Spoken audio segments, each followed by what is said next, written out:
এই ভিডিওটা বানানোর আমার কোনো ধরনের প্ল্যান ছিল না, জাস্ট একটা কথা অনেক দিন যাবত মাথায় ঘুরপাক খাচ্ছিল। আমাদের মতো রিভিউয়ারদের ভিডিও দেখে আপনারা যারা অনেকেই প্রোডাক্ট কিনে থাকেন, ভাই কেন আপনারা আপনাদের নিজেদের সিদ্ধান্ত নিজেরা নিতে পারেন না? রিভিউয়ারদের কথাই যে সেই প্রোডাক্টটা কিনতেই হবে এমন কিন্তু কোনো ধরনের কথা নেই।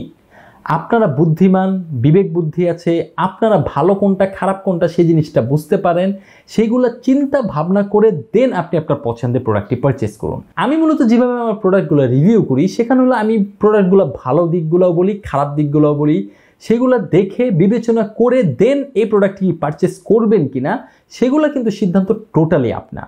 অর্থাৎ আমি বলছি বলে আপনাকে কিনতেই হবে এমন টাইপের কিন্তু কোনো ধরনের কথা নেই। সুতরাং যে কোনো ধরনের প্রোডাক্ট পারচেসের ক্ষেত্রে আপনি নিজের সিদ্ধান্ত নিজে নেন। কোনো ধরনের রিভিউয়ার বলছে ভাই এই রিভিউ করছে, ভাই উনি রিভিউ করছে, মানে এটা তো একদম অনেক জোস একটা জিনিস, ভাই কেনার পর দেখলাম জিনিসটা আসলে আশানুরূপ না, ভাই সে টাকা খায় রিভিউ করছে, ভাই এই জিনিসটা বলার তো আসলে দরকার নাই। কারণ কি, আমরা যখন রিভিউ করি প্রোডাক্টটা ভালো খারাপ সব কিছুই দেখি এবং আপনাদের সাথে শেয়ার করি। একটা প্রোডাক্ট সর্বোচ্চ গেলে আমাদের কাছে 1 সপ্তাহ থাকে, ওই 1 সপ্তাহের মধ্যে একটা প্রোডাক্টের যতখানি জিনিস বের করা যায় আমরা সব কিছু বের করি, সবসময় সব কিছু বের করতেও পারি না।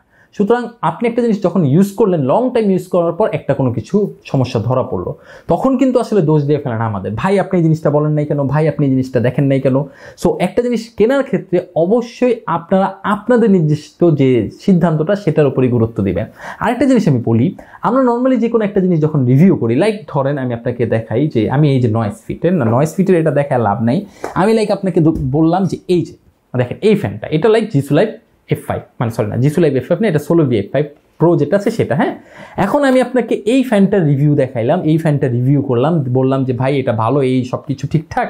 এখন আপনি যখন অন্য একটা পেজের থেকে অর্ডার করলেন তখন দেখলেন যে হ্যাঁ লেখা সোলো V5 প্রো, এটা লেখা। হ্যাঁ, তো আপনি যখন প্রোডাক্টটা অর্ডার করলেন তখন দেখলেন যে ভাই সেম টাইপের প্রোডাক্ট আসছে বাট কোয়ালিটিটা অন্যরকম। মাঝে মাঝে তারা সেম প্রোডাক্ট আপনাকে দিবে না।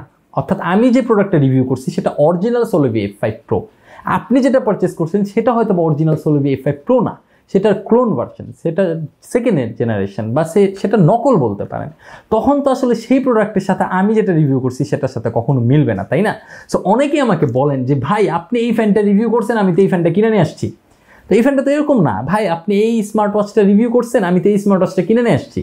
বাট সেটা কিন্তু সেই স্মার্ট ওয়াচটা কিনেই নেই, সেটা আরেকটি স্মার্ট ওয়াচ কিনে ফেলেছে। সো এক্ষেত্রে অনেক ক্ষেত্রে সেলারদেরও দোষ আছে, অনেক মানে ভাওতাবাদ সেলার আছে যারা আসলে অনেক ক্লোনেরও ক্লোন জিনিসপত্র বিক্রি করে, কপিরও কপি জিনিসপত্র বিক্রি করে। সুতরাং আমি সবসময় রেকমেন্ড করব, আমি যে প্রোডাক্টগুলো রিভিউ করছি সেটার কোনো না কোনো প্রোডাক্ট পার্টনার আছে যারা আমাকে প্রোডাক্ট দিয়ে হেল্প করে, আপনি অবশ্যই সেই প্রোডাক্টটা তাদের থেকে পারচেস করার চেষ্টা করবেন। তাহলে কি আমি যেটা রিভিউ করছি আপনি সেটাই পাবেন। আপনি আমার থেকে দেখে আপনি অন্য একটা ফেসবুক পেজ থেকে, যেখানে আমি যে দামটা বলছি বা আমার ডিসক্রিপশন বক্সে যে দামটা দেওয়া আছে বা আমার যে প্রোডাক্ট পার্টনার তাদের ওয়েবসাইটে যে দামটা দেওয়া আছে সেটার থেকে আপনি 200 টাকা 500 টাকা কম পাওয়ার জন্য আপনি অন্য একটা থার্ড পার্টি পেজের থেকে নিলেন এবং নেওয়ার পর ভাবলেন যে ভাই আমি তো মানে সেম প্রোডাক্টটা পেয়েছি। তখন যখন আপনি অন্য কোনো একটা প্রোডাক্ট পেয়ে যাবেন তখন সেই দোষটা কিন্তু ভাই আমার না।